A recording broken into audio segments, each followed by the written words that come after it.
Second year class में आज इस सेशन में हम आपका प्रैक्टिकल का काम देखेंगे और उसमें आपके राग है एक राग बागेश्वरी।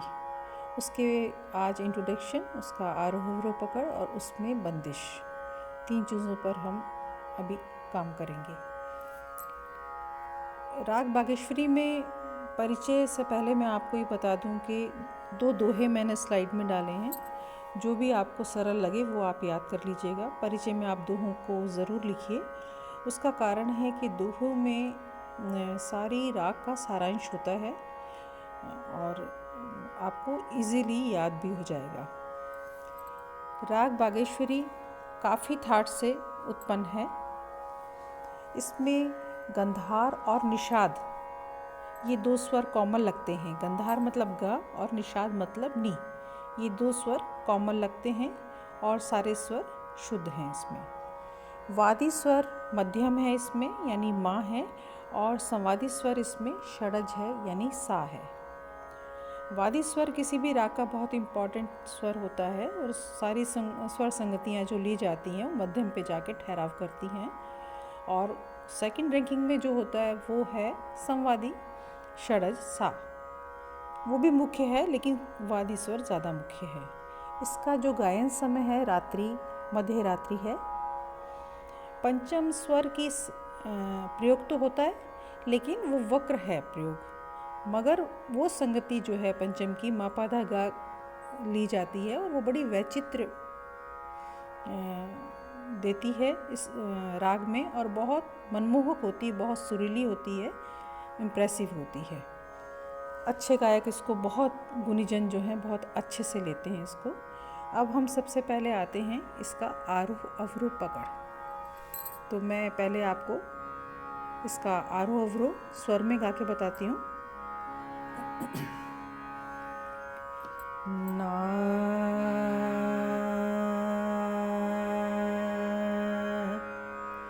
सा नी ध नी सा मा गा मा ध नी सा सा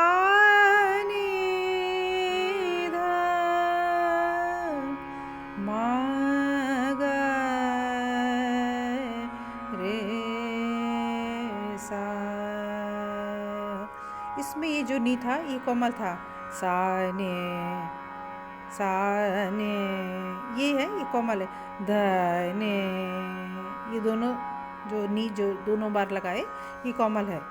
सा ने ध ने सा मा गा, ये गा कोमल है यानी गा और नी का इसमें कोमल स्वर का प्रयोग है। फिर से देखिए, सा नी ध नी सा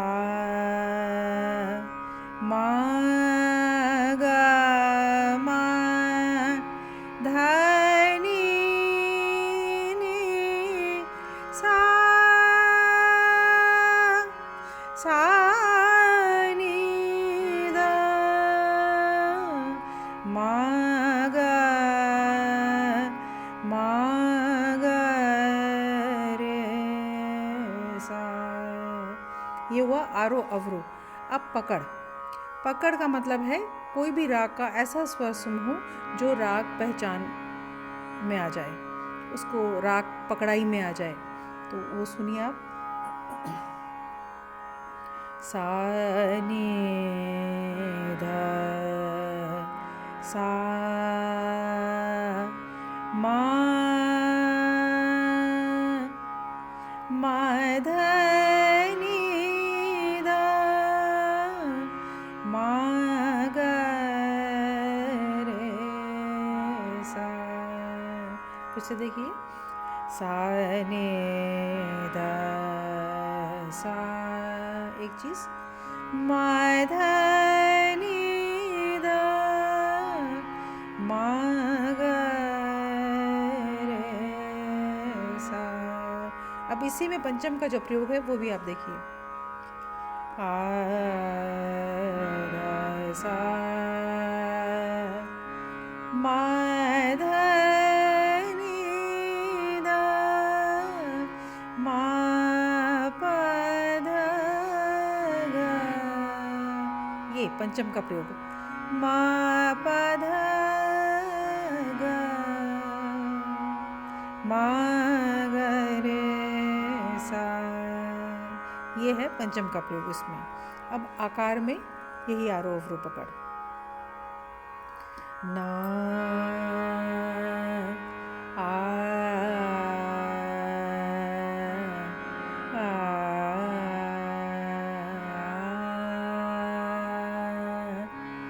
आ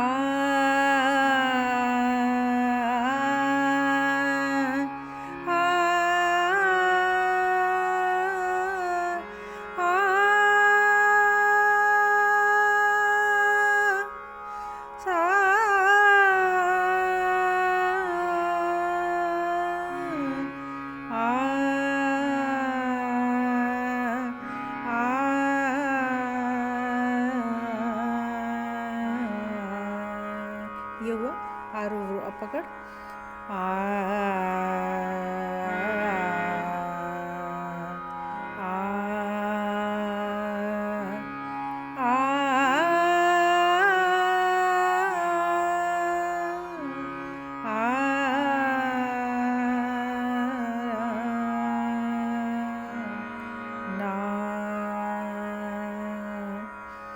ये भी मैंने आपको बताया आरोह अवरोह पकड़, और आकार में भी और शब्द में, स्वरों में भी लेके।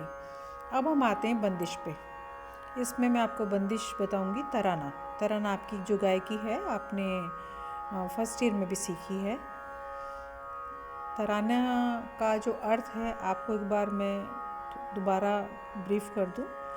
तराना के जो बोल होते हैं वो उसका कोई अर्थ नहीं होता है, निरर्थक एक तरीके से होते हैं, और ये मध्यलय में और द्रुत लय में ज़्यादा गाया जाता है। इसमें लयकारीज होती हैं, ताने होती हैं। इसके जो बोल हैं वो जैसे तेले लान ताना ना नोम तोम दहा किट तक धुम किट तक, इस तरीके के पखावजी बोल होते हैं।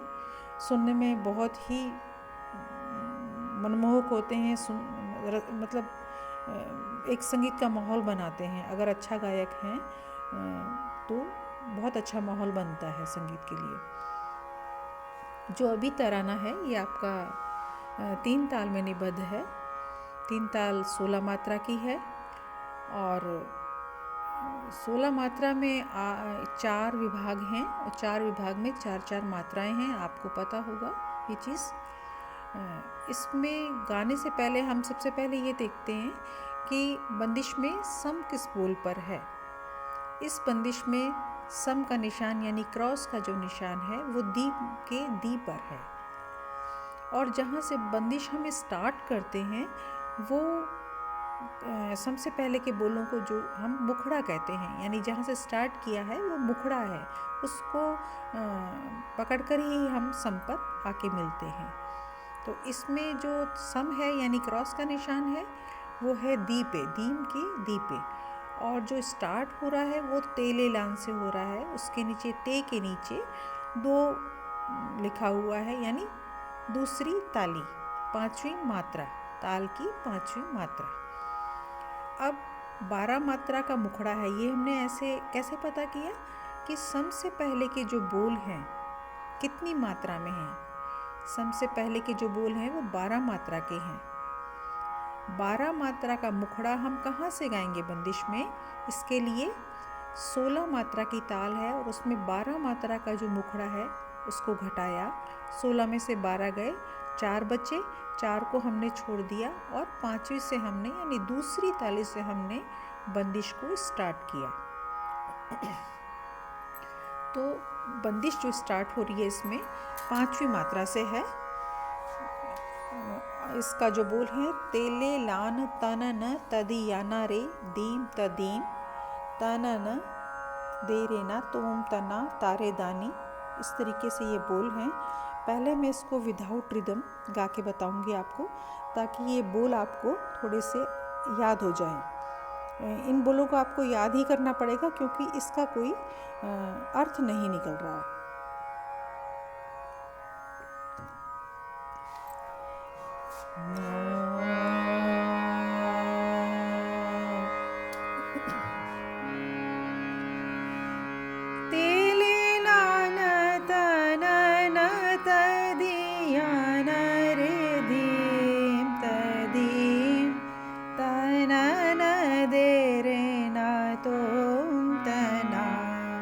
मैं टुकड़ों में गा रही हूँ।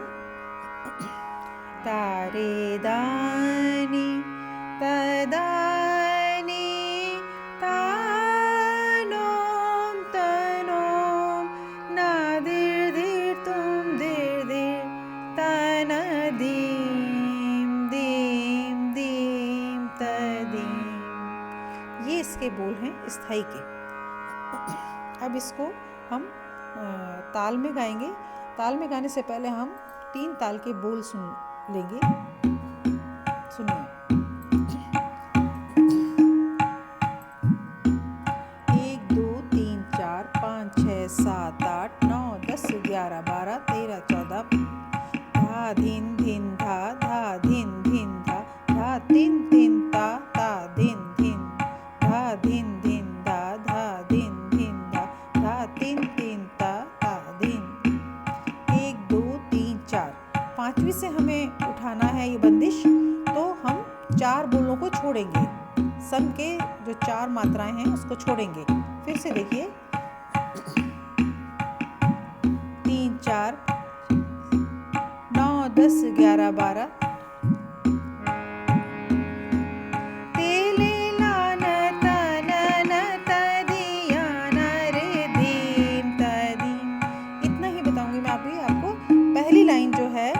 कहाँ से उठा रहे हैं? 5वीं मात्रा से उठा रहे हैं। फिर से एक बार उठाने की कोशिश कर रहे हैं। देखिए। 1 2 3 4 तेले लान तन न तदिया न रे दी। फिर से देखो। 1 2 3 तेले लान तन न तदिया न रे दी तदी तना न दे रे ना तुम तना तारे दानी तदानी तानोम तनोम ना दिर दिर तुम दिर तना दीम दीम दीम तदीम तेले लान तना न तदी। ये हुआ स्थाई। फिर से एक बार आप देखो। 1 2 3 4 तेले लान तन न तदिया न रे दीम तना न दे रे ना तुम तना तारे दानी तदानी तानोम तनोम ना दिर दिर तुम दिर दिर तना दीम दीम दीम तदीम तेले लान तना न तदिया न रे दीम। ये हुआ स्थाई। अब अंतरा। अंतरे में है, आपको अलग से एक बार मैं बताऊंगी। हो दाना तुम ताना ना, एक चीज। तारे त दे रे ना तना ना दे रे ना दीम तदानी दीम तदिया न रे तना ना तन दीम दीम दीम तदीम। ये है अंतरे के बोल। फिर से हम ताल के साथ चलेंगे और ताल में ये विशेष ध्यान रखेंगे कि स्थाई के कौन से बोल को हम छोड़ते हैं तब अंतरा पकड़ते हैं। उसके लिए हमें क्या देखना होगा कि अंतरा कहाँ से स्टार्ट हो रहा है। अंतरा हो रहा है सम से स्टार्ट। तो पहली स्थाई की 12 मात्रा गाएंगे, यानी जो सम दीम था उसकी जगह हम ओदन तोम तनन गाएंगे। तेले लान तनन तदी याना रे, दीम ना गा के ओदन तोम तनन गाएंगे हम। एक बार फिर से देखो ताल के साथ में।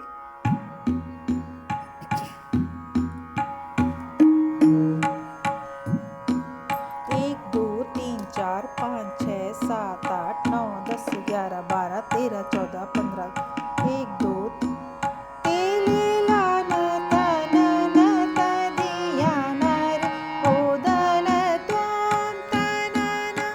समझ आया होगा। सम से मैंने ओदन स्टार्ट किया है, फिर से लो।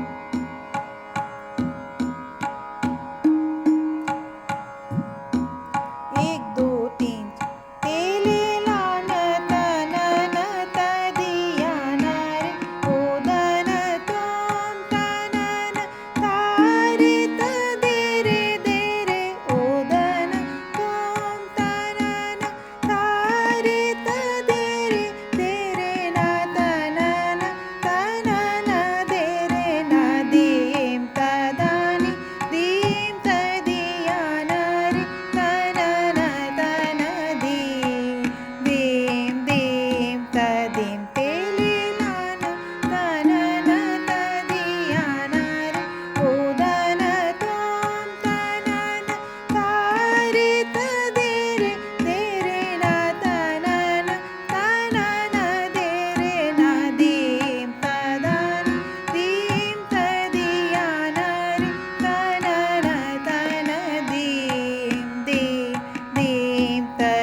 स्थाई और अंतरा।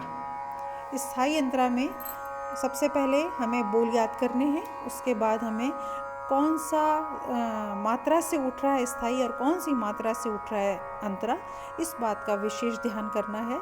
आप आरोह अवरोह की लगातार कई बार प्रैक्टिस करेंगे तो ये राग थोड़ा आपके जहन में आ जाएगा। उसके बाद में आप इस बंदिश पर फोकस कीजिएगा।